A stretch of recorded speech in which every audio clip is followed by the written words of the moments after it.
hoje será sobre etiologia das doenças de plantas. Eu sou a professora Leila, da UFSJ, Campus Sete Lagoas, do Departamento de Ciências Agrárias. Afinal, o que seria etiologia? Etiologia é uma palavra de origem grega, que a etia significa causa e logos estudo.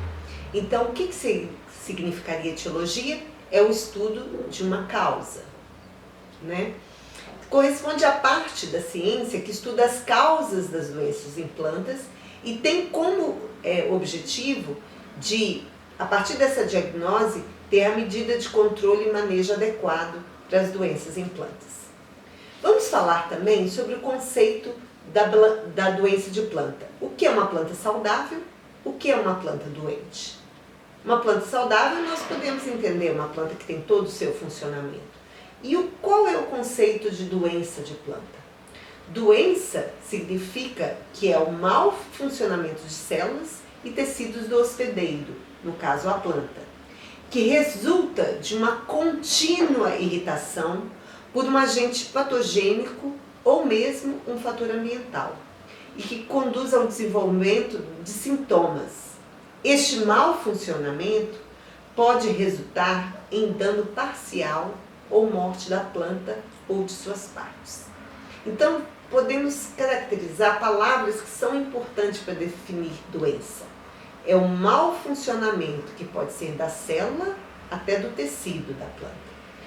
Essa questão da continuidade, uma contínua irritação, que é causada não só por agentes patogênicos, mas por fatores ambientais também, e que pode conduzir ao desenvolvimento de sintomas. E esses sintomas podem levar a um dano parcial ou mesmo a morte total da planta e de suas partes. E quem são esses agentes causais? Nós já falamos na outra aula. Pode ser tanto abiótico como bióticos. Os bióticos são os fungos, as bactérias, os vírus, os nematóides, os fitoplasmas, os espiroplasmas, os protozoários e os nematóides. E os abióticos? Podem ser alta ou baixa fertilidade, deficiência hídrica, toxemia de insetos, poluição do ar. São vários fatores ambientais que podem estar influenciando na ocorrência de doenças. Então, como que eu vou diferenciar uma doença de uma injúria? A doença tem a ver com uma irritação contínua. O que é isso? Que tem continuidade. Já uma injúria tem a ver com uma irritação momentânea. Por exemplo, uma lagarta que vai lá e come uma planta, ela faz uma injúria, ela come e aquela irritação não dá continuidade. Mas se tiver uma toxidez que essa lagarta coloca ali, uma substância tóxica, pode causar uma doença, porque vai dar uma continuidade na irritação ali, que a gente chama de irritação contínua. Ou mesmo uma geada que acontece, né? Essa geada pode machucar a planta, queimar e pode dar continuidade a essa seca dessa planta. Alguns conceitos são muito importantes da gente entender. O que é patógeno? O que é patogenicidade? Patógeno é o próprio agente causal que pode causar o dano, né? No caso, o fungo, a bactéria, um vírus, um viroide. E a patogenicidade é a capacidade que um patógeno tem em causar uma doença. E isso quando ele é associado ao hospedeiro. E saprogênese?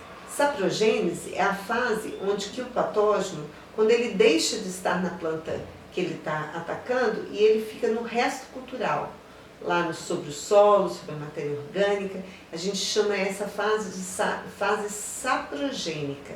E nós vamos observar posteriormente que tem parasitas que não sobrevivem nesses restos culturais, porque esses parasitas são obrigatórios, eles têm uma estrita relação com a planta viva. Se a planta não estiver viva, eles morrem também. No desenvolvimento de uma doença, nós temos conceitos importantes como parasitismo e patogenicidade. Parasita é aquele ser que obtém parte ou todo parte do seu alimento a partir das custas de um hospedeiro. E patogenicidade é a habilidade do parasita em interferir nas funções normais de uma planta e causar uma doença. E aí a gente poderia perguntar, todo patógeno é parasita? Todo parasita é patogênico? Vamos pensar, a fumagina. Vocês já viram aquela fuligem preta que fica sobre as laranjas? Ali você não tem um parasita. Mas, aliás, você não está parasitando, mas ele está causando doença. Por quê? A fumagina, o capinóide, que é um fungo, ele cria uma fuligem sobre a planta, ele não parasita a planta diretamente, mas ele, como ele obstrui a passagem de luz, ele danifica a fotossíntese. Então, a fumagina é uma doença sem parasitismo. E todo parasita é patogênico? Nem sempre. Por exemplo, as micorrizas. As micorrizas, elas têm o que a gente chama de parasitismo mutualístico. Elas ficam dentro da planta, elas infectam a planta, mas elas não causam doença. Esse aqui é um aspecto da micorriza, né? Que é um parasitismo mutualístico. Tem uma relação intrínseca, direto com a planta, mas só causa benefício à planta, não um malefício. Aqui outros aspectos de micorrizas, né? Essa micorriza que parece que é um cogumelo. O risóbio também é um parasitismo mutualístico, porque o risóbio ele tem uma relação muito íntima com a raiz de uma planta, mas ele não causa dano à planta, ele só traz benefícios. Por isso que não há, no caso, uma patogenicidade nesse parasitismo. Podemos classificar também os patógenos em 4 grupos. O que já falamos, existem grupos de patógenos que são obrigatórios. Quem são esses? São aqueles parasitas que só vivem quando o tecido está vivo, quando a planta está viva. Porque eles só crescem na planta viva, a gente não consegue cultivá-los em meio de cultura, porque o meio de cultura é um alimento morto, né? Quem são esses? Alguns fungos, como oídios, alguns míldios, ferrugens, carvões, vírus, viróides e algumas bactérias estão dentro desse grupo e são muito evoluídos. Aqui alguns aspectos da ferrugem asiática da soja, um carvão em milho e no mamoeiro um mosaico, que é um vírus, são todos parasitas obrigatórios, ou também chamados de biotróficos. Tem um outro grupo que são saprófitas facultativos. O que seria isso? Saprófitas facultativos são aqueles que vivem a maioria do tempo, ou mais parte do seu ciclo, parasitando a planta que está viva. Mas em determinadas circunstâncias ficam na fase saprogênica, que é a fase da matéria orgânica morta. Esses a gente consegue cultivá-los em meio de cultura, em laboratório. Muitos fungos causadores de manchas foliares, como a alternária, o coletótero, o cercósporo, estão desse grupo. Aqui nós vemos uma foto de uma folha de uma cucurbitácea, né?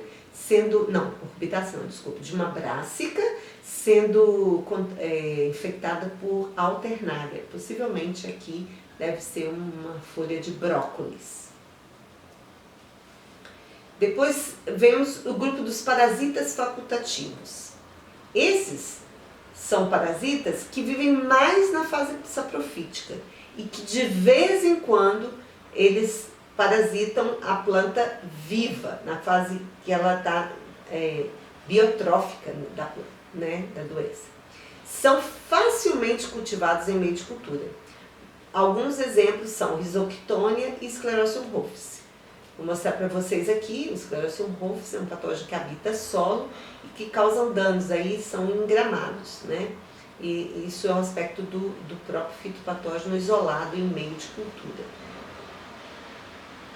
Um exemplo também de um grupo desse são bactérias que que causam podridões, por exemplo, em batata. É muito comum no verão a gente ver batatas que são danificadas e causam podridões que têm até mau cheiro, são desse grupo também. E o último grupo de classificação desses patógenos são parasitas acidentais. O que significa isso?